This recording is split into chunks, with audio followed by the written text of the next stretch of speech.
बिस्मिल्लाहिर्रहमानिर्रहीम अस्सलाम वालेकुम। और ये है एक्नोप्सिस और बहुत सारे एक्नोप्सिस और इनके बेबीज़, इनमें मेमिलेरियास भी हैं और ये कैक्टस हैं। कैक्टस छोटे से छोटे पॉट में भी हम लगा सकते हैं और बिग से बिग पॉट में भी लगा सकते हैं। और जितने ये पास पास लगे हुए होंगे ये हैप्पी रहते हैं। और बहुत सारे एक्नोप्सिस हैं, मेमिलेरियास हैं और एस्ट्रोफाइटम है और जिम्नोक्लेसियम भी है मेरे पास। और जो एक्नोप्सिस के बेबीज़ मैंने हार्वेस्ट किए थे लास्ट ईयर, उनको मैंने एक जो बोल था एक उसमें लगा दिए और अब वो भी बिग हो चुके हैं।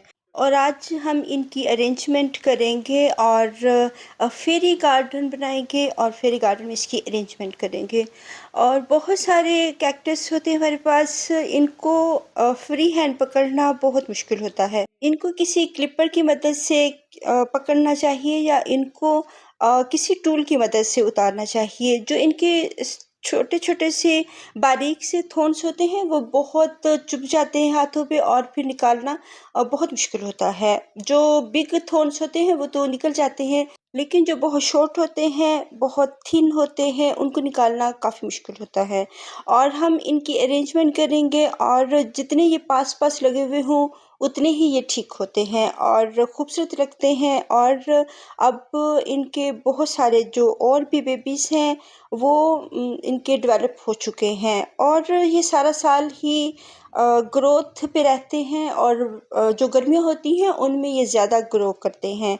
जो टेम्परेचर है मेरे एरिया का उसमें सारा साल ही बहुत ज़्यादा ना तो सर्दी होती है और बस ज़्यादा गर्मी ही होती है।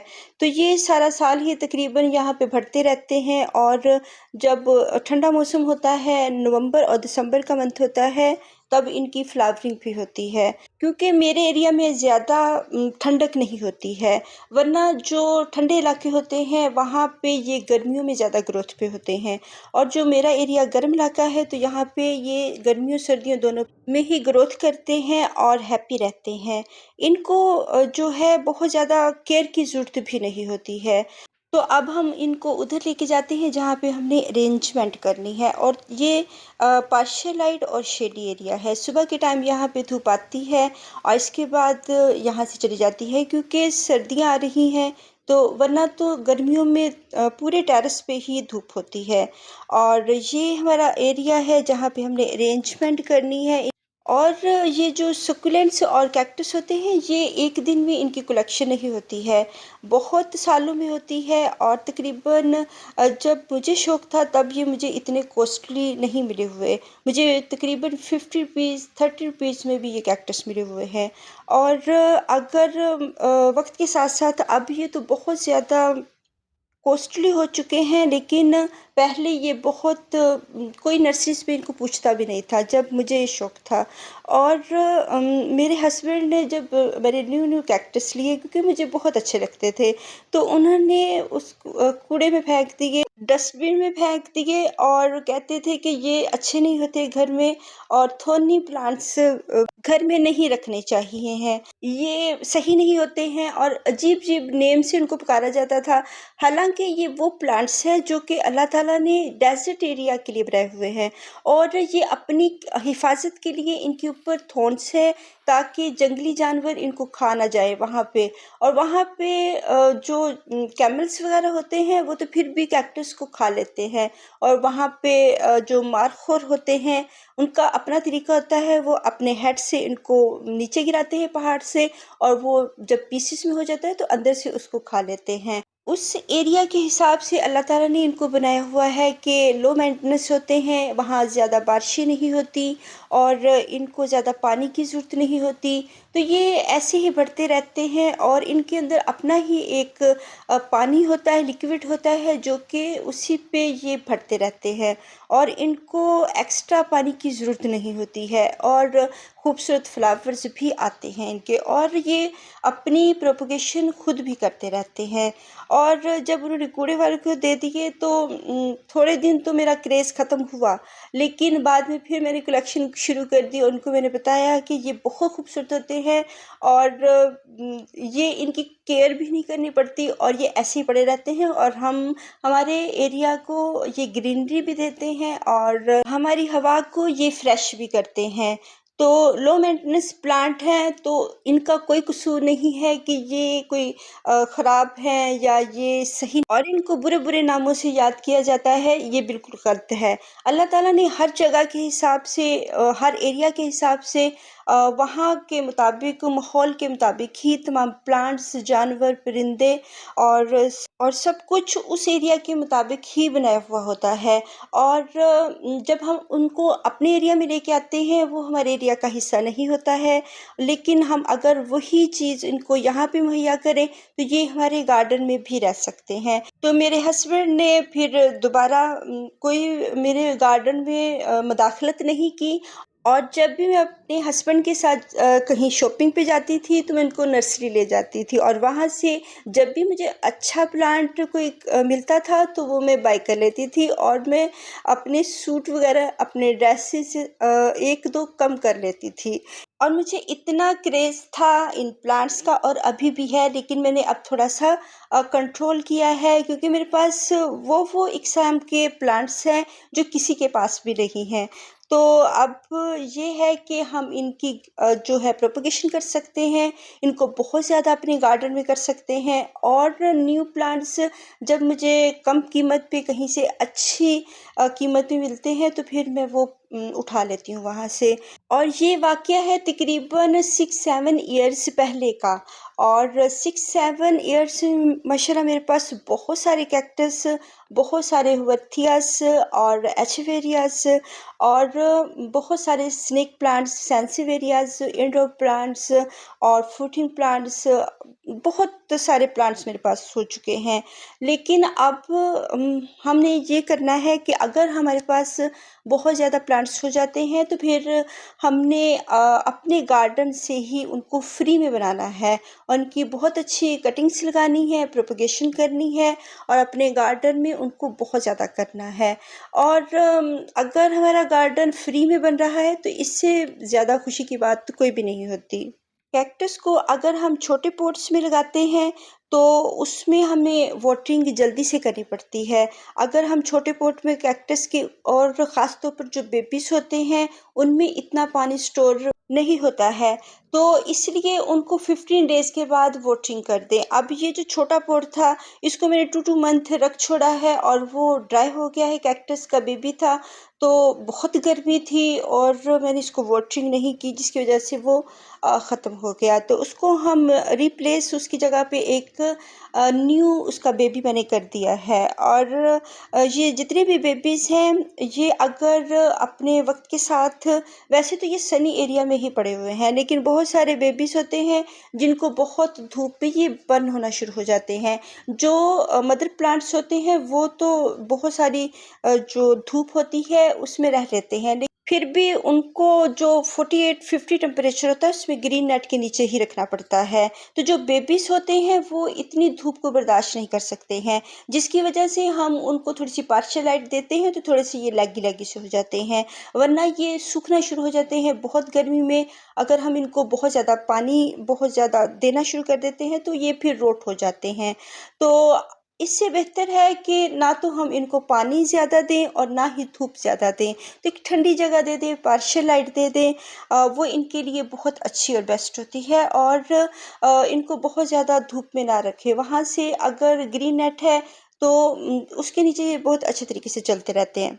और अगर इनको स्पेस भी कम मिलती है, तब भी ये लैगी-लैगी होते हैं, लेकिन ये खूबसूरत लगते हैं अपने हर ही शेप में, ये खूबसूरत लगते हैं। और अगर बहुत ज़्यादा गर्मी है, तो इनकी वाटरिंग ज़्यादा ना करें, वरना ये रोट हो जाएँगे। और बारिशों में बिल्कुल ना रखें, क्योंकि अगर 1 मंथ के बाद इनको हमने वाटरिंग करनी है और रोज़ाना ही बारिशें हो रही हैं, तो ये इनके लिए ख़तरनाक है। और ये इस एरिया के, इस नेटिव का हिस्सा नहीं है और इस चीज़ के आदी नहीं हैं। और जो डेज़र्ट इलाके होते हैं, वहाँ पे तो सालों में बारिशें होती हैं और फिर इनको ज़रूरत नहीं होती है। जो बेबीज़ मदर प्लांट्स के साथ अटैच होते हैं, उनकी उनकी नीड मदर प्लांट्स ही पूरी कर देते हैं। उनको ज़रूरत नहीं होती है एक्स्ट्रा वाटरिंग की।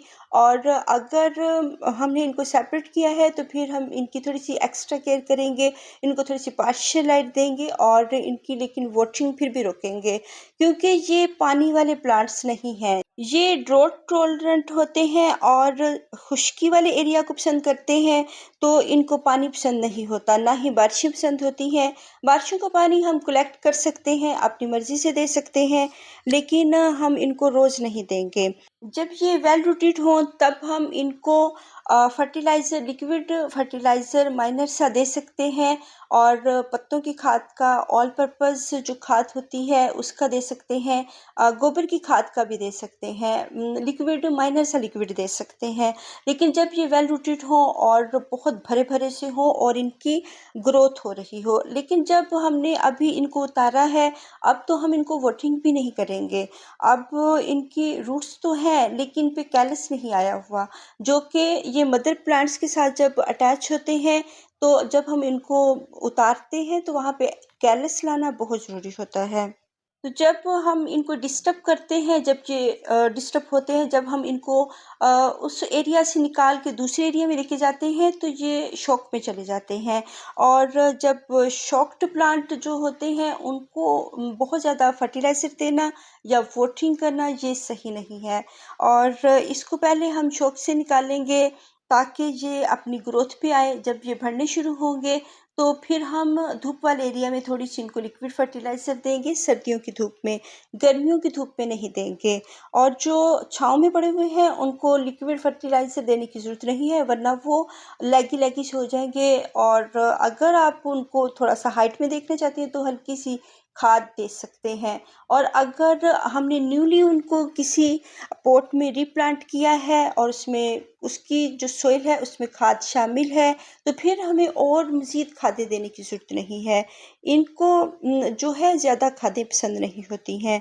और ये एक और अरेंजमेंट है, इसमें मैंने जेट प्लांट भी लगाया हुआ है और ये 2-3 ईयर से इसमें है। और छोटी जो जगह होने की वजह से, छोटा एरिया होने की वजह से जो जेट प्लांट है उसकी भी ग्रोथ छोटी-सी है और जो क्वीन विक्टोरिया रेचनाई के बेबीज़ हैं और मदर प्लांट है वो भी छोटे-छोटे से हैं। ये छोटे पॉट की वजह से है। अगर हम इनको कोई छोटा-सा एरिया देते हैं तो वहाँ पे इनकी ग्रोथ थोड़ी-सी छोटी-सी होती है, टाइनी-टिनी से होते हैं। अगर हम इनको बिग एरिया देते हैं तो वहाँ पे ये बहुत बिग-बिग भी हो जाते हैं।